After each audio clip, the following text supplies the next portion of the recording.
ភាពរឹងមាំរបស់មនុស្សយើងគឺជាការលូតលាស់ផ្លូវចិត្តដែលត្រូវឆ្លងកាត់វិញ្ញាសាលំបាកជាច្រើនហើយយើងត្រូវវឹកហាត់អារម្មណ៍របស់យើងទៅតាមវិញ្ញាសាលំបាកទាំងអស់នោះចំណុចទី1គឺយើងត្រូវឈប់រំអួយមិនថាយើងជួបការលំបាកឬជួបបញ្ហាអ្វីទេយើងត្រូវតែរៀនខ្ទប់មាត់យើងកុំឲ្យធ្ងោចេញមកកុំឲ្យរំអួយចេញមកកុំឲ្យត្អូញត្អែចេញមកកុំឲ្យអារម្មណ៍ដ៏ទន់ជ្រាយនេះវាចេញមកពីក្រអៅបេះដូងរបស់យើងខ្ទប់មាត់ទុកវានៅក្នុងនោះហើយដើម្បីឲ្យវាពង្រីកធម៌ពលកាន់តែខ្លាំងក្លាធ្វើឲ្យចិត្តរបស់យើងរឹងមាំកាន់តែខ្លាំងបើមិនជាយើងមានទម្លាប់រំអេះរំអួយវាប្រៀបដូចជាយើងកេះឬក៏ចាក់ទម្លុះលអាងធម៌ពលនឹងឲ្យធ្លុះធ្លាយដល់ធម៌ពលធ្លុះធ្លាយចេញមកហើយខាងក្នុងវាធូរដូចពើប៉ោងអញ្ចឹងវាអត់មានភាពរឹងមាំតទៅទៀតទេអញ្ចឹងមនុស្សដែលមានទម្លាប់ត្អូញត្អែធ្ងួចធ្ងររំអេះរំអួយឈប់ទៅបិទមាត់ទៅបើសិនជាចង់រឹងមាំចំណុចទី2គឺយើងត្រូវតែរៀនពង្រឹងខ្លួនយើងមើលដល់ពេលដែលកូនក្មេងរៀនដើរមុនពេលដែលកូនក្មេងរៀនដើរគឺកូនក្មេងត្រូវរៀនឈរសិនហើយដើម្បីរៀនឈរបានកូនក្មេងត្រូវធ្វើយ៉ាងម៉េចគឺគាត់ត្រូវពង្រឹងខ្លួនគាត់ត្រូវពង្រឹងជើងគាត់ឲ្យរឹងមាំគាត់ក្រោកឈរម្ដងបន្តិចឬក៏គាត់ប្រឡែងដៃពីការទប់ម្ដងបន្តិចហើយរក្សាខ្លួនគាត់ឲ្យនឹងបើសិនជាអំឡុងពេលដែលគាត់ត្រូវរក្សាខ្លួនគាត់ឲ្យនឹងនោះគាត់ផ្លាត់ដៃគាត់ផ្លាត់ជើងហើយដួលកាប់មុខគឺគាត់ប្រឹងពង្រឹងដោយលើកខ្លួនគាត់ម្ដងបន្តិចហើយបន្តប្រឹងទប់ចំហរបស់គាត់ឲ្យរឹងមាំម្ដងបន្តិចរហូតដល់គាត់អាចឈរដោយខ្លួនឯងបានដោយគ្មានការពឹងផ្អែកដោយគ្មានការទប់ហើយបើដួលគាត់អាចងើបឡើងខ្លួនឯងបានតាមភាពរឹងមាំដែលវឹកហាត់ម្ដងបន្តិច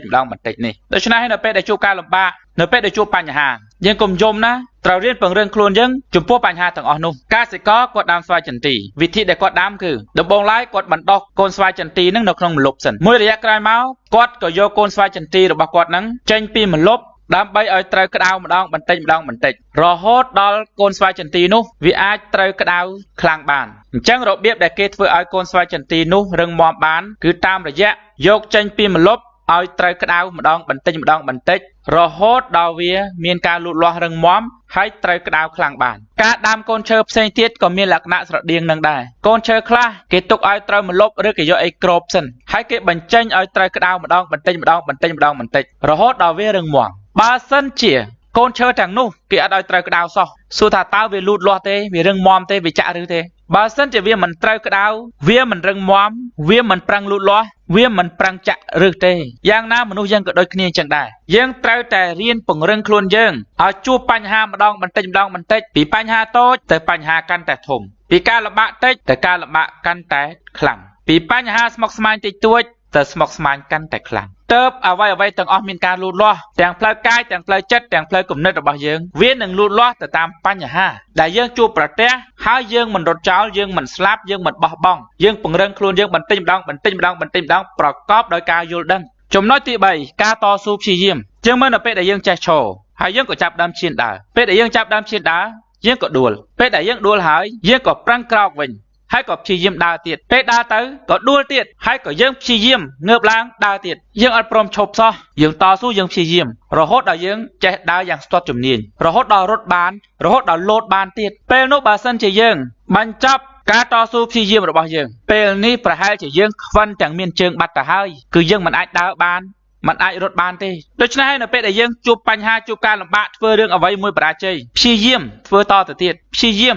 តទៅទៀតគិតពិចារណាព្យាយាមតទៅទៀតសត្វបក្សាបក្សីក៏ដូចគ្នាដែរដែលយើងឃើញថាសត្វបក្សាបក្សីពូកែហោះហើរលើមេឃលើវេហាលើអាកាសបានយ៉ាងខ្ពស់បានយ៉ាងឆ្ងាយក៏វាកើតចេញមកពីការតស៊ូព្យាយាមទទះស្លាប់ជាបន្តបន្ទាប់រហូតដល់ក្លាយទៅជាទម្លាប់រហូតដល់សរសៃនឹងរឹងប៉ឹងរហូតដល់វាអាចហោះហើរបានយ៉ាងស្ទាត់ជំនាញបើសិនជាវាបោះបង់ការតស៊ូព្យាយាមចោលម្លេះវាត្រូវខ្វេខ្វិនទាំងដែលវាមានស្លាប់ហើយជីវិតរបស់វាគឺមិនអាចហោះហើរបានទេគោលការណ៍នេះចង់ប្រាប់យើងថាអ្វីមួយដែលយើងធ្វើមិនបានភ្លាមនោះវាមិនមែនជាបញ្ហារាំងស្ទះមិនអាចឲ្យយើងបន្តដំណើរឬមិនអាចឲ្យយើងធ្វើតទៅមុខទៀតបានទេប៉ុន្តែវាគ្រាន់តែជាការវឹកហាត់ដើម្បីស្ទាត់ជំនាញជាងមុនថ្នឹកជាងមុនប្រសពជាងមុនពូកែជាងមុនខ្លាំងជាងមុនតែប៉ុណ្ណោះឥឡូវយើងទៅមើលបុរសខ្លះឃើញសាច់របស់គាត់តឹងណែនយើងយកដៃទៅប៉ះមិនត្រុតទេសាច់ឡើងកាន់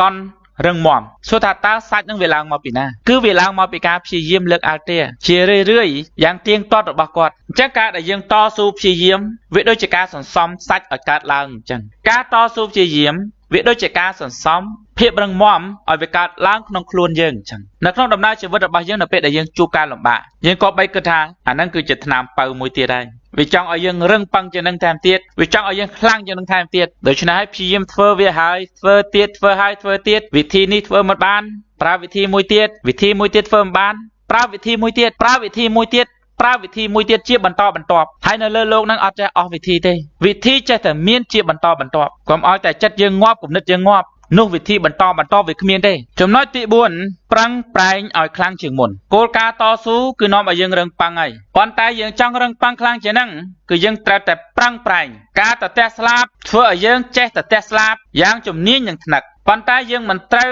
តទះស្លាបដដែលទេត្រូវតែប្រឹងយកជើងធាក់ដីឲ្យខ្លាំងហើយប្រឹងតទះស្លាបឲ្យខ្លាំងជាងមុនទើបភាពរឹងប៉ឹងអស្ចារ្យនឹងកើតឡើងខ្លាំងជាងមុនការព្យាយាមធ្វើឲ្យយន្តហោះវាអាចបំលាស់ទីធ្វើចលនាពីទីដែលវាចតនៅហ្នឹងឆ្ពោះទៅមុខបានហើយប៉ុន្តែបើសិនជាវានៅត្រឹមតែជាការព្យាយាមនោះវាមិនអាចលើកជើងលើកកង់វាហោះផុតពីដីបានទេបើសិនជាវាចង់ហោះចង់ឲ្យកង់ផុតពីដីចង់ឲ្យខ្លួនហោះជ្រែកសម្ពាធអាកាសបានវាដាច់ខាតត្រូវតែប្រឹងឲ្យខ្លាំងត្រូវតែរោមម៉ាស៊ីនឲ្យខ្លាំងហើយដំណាក់កាលនោះគឺជាដំណាក់កាលនៃការរីកចម្រើនប្រឹងឲ្យខ្លាំងអស់ពីលទ្ធភាពទៅដល់ចំណុចមួយយើងត្រូវរក្សាមនុស្សយើងកាលណាយើងប្រឹងកាន់តែខ្លាំងភាពរីកចម្រើននៅតែមានដល់ដំណាក់កាលមួយដែលភាពរីកចម្រើនរបស់យើងមានស្ថិរភាពហើយសឹមយើងរក្សាភាពរីកចម្រើននោះឲ្យវានៅមានភាពយឺតយ៉ាងទៀងទាត់និងកំណើនយ៉ាងថេរមិនចេះថយនៅក្នុងដំណាក់កាលនៃការខិតខំប្រឹងប្រែងនេះដែរយើងប្រកាសជាជួបទាំងបញ្ហាកាន់តែខ្លាំងដែលយើងហៅថាទណ្ឌកម្មឬក៏វិន័យដែលមានការជឿចាប់ខ្លាំងណាស់ស្ទើរតែដាច់ដង្ហើមស្ទើរតែដាច់ខ្យល់តែដើម្បីឲ្យយើងប្រឹងឲ្យដល់គឺយើងត្រូវប្រើចំណុចមួយទៀតប្រើគោលការណ៍មួយទៀតនោះគឺគោលការណ៍ទី5ការបន្សាំខ្លួនចំពោះបញ្ហាការបន្សាំខ្លួនចំពោះបញ្ហាគឺជាការធ្វើឲ្យរាងកាយចិត្តគំនិតរបស់យើងរឹងមាំគ្រប់បញ្ហាគ្រប់សម្ពាធទាំងអស់វាប្រៀបដូចជាយើងមានដំបៅហើយយើងយកដំបៅរបស់យើងហ្នឹងយកទៅដាក់នៅក្នុងទឹកក្រូចឆ្មាឬយើងយកទឹកក្រូចឆ្មាច្របាច់ដាក់លើដំបៅរបស់យើងសាច់ឲ្យកំពុងតែចេញឈាមហ្នឹងដាក់ច្រូចទៅអាយយឈឺណាស់តែយើងកុំស្រែកថាឈឺគ្រាន់តែមនុស្សធម្មតានឹងស្រែកថាឈឺណាស់តែយើងកុំស្រែកថាឈឺយើងត្រូវបន្ស៊ាំ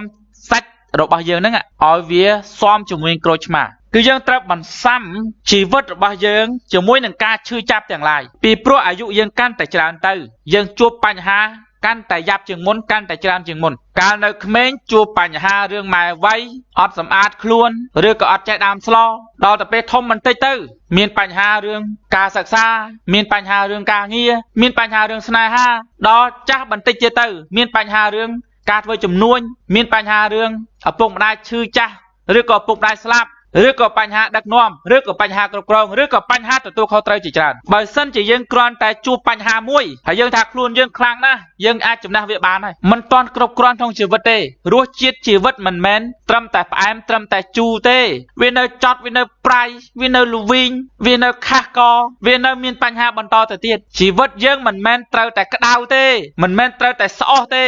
វាត្រូវរងាវាត្រូវតែជែកវាត្រូវឯកាវាត្រូវឈឺផ្សាដោយក្របព្រួញចាក់កដាលបេះដូងយើងអញ្ចឹងបញ្ហាធំបញ្ហាធ្ងន់ជាច្រើនទៀតនឹងធ្លាក់មកលើយើងឬក៏ដំណើរជីវិតយើងត្រូវតែជួបបើដូច្នេះយើងបន្សាំឲ្យហើយវាគឺជាឱកាសដែលយើងអាចបន្សាំបាននៅពេលដែលយើងជួបបញ្ហាទូចហ្នឹងជួបអាទូចហ្នឹងកាន់តែច្រើនយើងកាន់តែស៊ាំយើងកាន់តែសាំដល់ពេលជួបធំធម្មតាកីឡាករបើសិនជាចង់ល្បីល្បាញកាន់តែខ្លាំងត្រូវតែរៀនប្រឈមនឹងការប៉ោងសាច់បែកឈាមពេលខ្លះដល់បាក់ឆ្អឹងទៀតផងហើយបើសិនជាគ្រាន់តែពោក្បាលតិចយើងធ្ងន់ធ្ងរយើងបញ្ឈប់ការតស៊ូខិតខំប្រឹងប្រែងយើងមិនអាចក្លាយទៅជាកីឡាករខ្លាំងប៉ាកែបានទេចង់ខ្លាំងគំនិតត្រូវរៀនប្រឈមនឹងបញ្ហាស្មុគស្មាញដែលពិបាកដោះស្រាយដូចដែលអំបោះចំពាក់គ្នាអញ្ចឹងកុំឲ្យបញ្ហាស្មុគស្មាញពី3ខ្វែងអូយពិបាកណាស់ដោះស្រាយមិនចេញទេស្មុគស្មាញណាស់កញ្ញាញ់ខួរឲ្យខ្ញុំអាខួរហ្នឹងវាកញ្ញាញ់ស្រាប់ហើយអាការដែលកញ្ញាញ់ខួរហ្នឹងគឺជាអំណោយផលធម្មជាតិដែលចង់ប្រាប់យើងថាវាមានច្រើនកលៈអញ្ចឹងខួររបស់យើងដែលយើងត្រូវបត់បែនឲ្យបានច្រើនកលៈដូចខួររបស់យើងអញ្ចឹងកុំឲ្យតែយើងគិតអវិជ្ជមានហើយស្រេះតែកញ្ញាញ់ខួរនោះគឺមកពីយើងយកអាចិត្តកញ្ញាញ់របស់យើងនេះទៅរុំពាត់ខួរដែលធ្វើឲ្យខួរវាកញ្ញាញ់តាមចិត្តកញ្ញាញ់របស់យើងដែរជួបបញ្ហាស្មុគស្មាញមិនអីទេខ្ញុំអាចដោះស្រាយបាន มันអីទេព្យាយាមបន្តទៅទៀតមិនអីទេចាំមើលរមុខវាមិនអីទេដោះស្រាយម្ដងបន្តិចធ្វើចិត្តឲ្យធំធ្វើចិត្តឲ្យទលាយហើយរក្សាភាពវិជ្ជមានទាំងផ្លូវអារម្មណ៍ទាំងគំនិតរបស់យើងហើយបន្តដំណើរចូលទៅចំណុចទី6មួយទៀតនោះគឺអត់ធ្មត់ភាពអត់ធ្មត់នេះគឺជាភាពអស្ចារ្យជាទីបំផុតក្នុងជីវិតមនុស្សភាពអត់ធ្មត់នេះហើយគឺជាអ្នកបង្កើតភាពអស្ចារ្យបំផុតក្នុងជីវិតមនុស្សទោះជាកន្លងមកយើងបានខិតខំប្រឹងប្រែងធ្វើយ៉ាងណាក៏ដោយប៉ុន្តែបើសិនជាគ្មានគោលការណ៍ឬក៏ចិត្តរបស់យើងមិនទាន់ឈានដល់ភាពអត់ធ្មត់នេះទេគឺយើងមិនទាន់អាចធ្វើកិច្ចការងារធំបានឬក៏សម្រេចកិច្ចការងារធំបាននោះទេឧទាហរណ៍តែយើងខិតខំប្រឹងប្រែងតស៊ូរៀនសូត្រមានជំនាញពេញខ្លួនដែរប៉ុន្តែអាចចិត្តរបស់យើងវាអត់អត់ធ្មត់វាឆេវឆាវក្តៅក្រហាយខឹងគេតិចដាក់គេម្ដាយគេប្តឹងជាប់គុកអាលាយការងារធំអស់យើងមានការចេះដឹងយ៉ាងច្រើនសម្បើមស្រាប់តែយើងគ្មានការអត់ធ្មត់គេស្ដោះទឹកមាត់ដាក់កដាលមុខយើងខឹងឆេវឆាវច្រឡោតតងប្រើអំពើហិង្សាត្រឡប់ទៅគេវិញខូចការខូចជីវិតអស់យើងដឹងរឿងសពបែបសពយ៉ាងថាកិច្ចការងារហ្នឹងត្រូវធ្វើវិធីនេះជោគជ័យធំប៉ុន្តែគេមកចាក់ឲ្យយើងខឹងឲ្យយើងច្រឡោតតងយើងអត់មានភាពអត់ធ្មត់ខូចការងារធំអស់បើគ្មានគោលការណ៍នៃភាពអត់ធ្មត់នេះទេគឺអ្វីក៏យើងមិនអាចសម្រេចបានដែរហើយអ្វីដែលយើងកសាងកន្លងមកវានឹងរលាយអស់ទៅវិញភាពអត់ធ្មត់គឺជាសេចក្តីអំណត់សេចក្តីអំណត់នេះហើយគឺជាអំណាចពិតប្រាកដរបស់មនុស្សយើងការដែលយើងចង់ធ្វើអីមួយយើងឆាបឆួលទៅធ្វើវាភ្លាមតាមចំណង់ចំណូលចិត្តតាមទម្លាប់របស់យើងនោះហើយហៅថាចិត្តមានដែនកំណត់ដល់ភាពអត់ធ្មត់គឺជាចិត្តដែលអត់មានដែនកំណត់ចង់ធ្វើអ្វីមួយមើលទៅមិនស្រួលអត់ធ្វើអ្វីក៏ដោយទោះជាចង់ប៉ុណ្ណាតែចិត្តយើងអាចហាមបានថាអត់ធ្វើទេនោះហើយគឺជាអំណាចពិតប្រាកដរបស់យើងនោះណាចំណុចកន្លែងនេះវាជាចំណុចមួយដែលពិបាកប៉ុន្តែវាមិនមែនមានន័យថាយើងមិនអាចធ្វើបានទេបើសិនជាយើងមានគោលដៅធំវែងឆ្ងាយនោះយើងនឹងអប់រំចិត្តកាយរបស់យើងអាចធ្វើបានអ្នកខ្លះទៅតស៊ូដើម្បីរៀនសូត្រឲ្យបានជំនាញឧទាហរណ៍ជំនាញធ្វើម៉ូតូដល់ធ្វើម្ដងខុសពីរដងខុសមេជាងខឹងមេជាងជេរស្ដីមេជាងបន្ទោសក៏ខឹងសម្បាហើយក៏ឈប់ធ្វើទៅបាត់បង់ការងារធំអស់បាត់ចង់សម្រេចការងារធំប៉ុណ្ណាចិត្តយើងត្រូវអត់ធ្មត់ធំប៉ុណ្ណឹងការដៀលថ្មេះទាំងឡាយការធ្វើអំពើទុកបុកម្នេញមកទាំងឡាយដែលធ្វើឲ្យយើងក្តៅក្រហល់កាហាយហើយយើងអត់ទ្រាំមិនបានប្រតិកម្មទៅវិញយ៉ាងកំរោលក៏បញ្ជាក់ថាចិត្តរបស់យើងទន់ខ្សោយក៏បញ្ជាក់ថាចិត្តរបស់យើងអត់មានភាពរឹងមាំដែរបើសិនជាយើងបានបន្សាមចិត្តរបស់យើងឲ្យវាឆ្អិនដល់កំណត់ហើយនោះគ្មានអ្វីមកធ្វើឲ្យប៉ះរង្គើទៀតទេយើងនឹងឈរយ៉ាងសុបហើយឈានយ៉ាងរឹងមាំឆ្ពោះទៅកាន់គោលដៅដែលយើងបានកំណត់ដោយមិនរង្គោះរង្គើហើយទីបំផុតយើងនឹងសម្រេចសេចក្តីប្រាថ្នារបស់យើងគ្រប់យ៉ាងពេលនោះហើយលទ្ធផលវានឹងផុសឡើងលើអ្នកណាដៀលថ្មេះថាយើងភ្លីភ្លើឈួតលីលាឬក៏ពេបជ្រាយឬក៏គិតអាក្រក់គិតអវិជ្ជមានចំពោះយើងពេលនោះគឺភ្លឺភ្នែកហើយនេះគឺជាភាពឈ្នះពិតប្រាកដគឺបានមកពីចិត្តដ៏អត់ធ្មត់របស់យើងវាសំងំបង្កើតនៅលទ្ធផល